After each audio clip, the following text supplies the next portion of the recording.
మరమరాలతో 5 మినిట్స్లో ఇలా బ్రేక్ఫాస్ట్ చేసి పెట్టండి. ఫాస్ట్గా అయిపోతుంది అండ్ టేస్టీగా కూడా ఉంటుంది.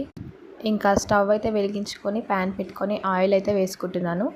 ఆయిల్ వేడయ్యే వరకు అయితే ఆనియన్స్ అయితే కట్ చేసి పెట్టుకుంటున్నాను. అండ్ తర్వాత అయితే పచ్చిమిర్చి కూడా కట్ చేసి పెట్టుకున్నాను. అలాగే కరివేపాకు కూడా ఇక్కడ అన్నీ ప్రిపేర్ చేసి పెట్టుకున్నాను. ఇంకా ఒకటి వేసేయచ్చు అని ఆయిల్లో అయితే కొద్దిగా జీలకర్ర వేసుకున్న తర్వాత ఇంకా ఇక్కడ మినప్పప్పు పల్లీలు అయితే ఫస్ట్ వేయించుకుంటున్నాను.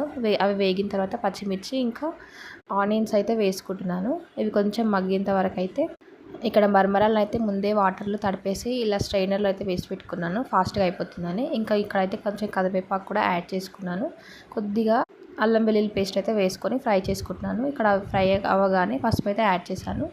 ఇంకా తగినంత సాల్ట్ కూడా వేసుకొని ఇంకా ఫ్రై చేసుకుంటే తాలింపు రెడీ అయిపోతుంది. ఇలా మరమరాలను అయితే వేసేసుకొని కలిపేసుకుంటే టేస్టీగా బ్రేక్ఫాస్ట్ అయితే రెడీ అయిపోతుంది. వీడియో నచ్చితే లైక్ చేసి సబ్స్క్రైబ్ చేసి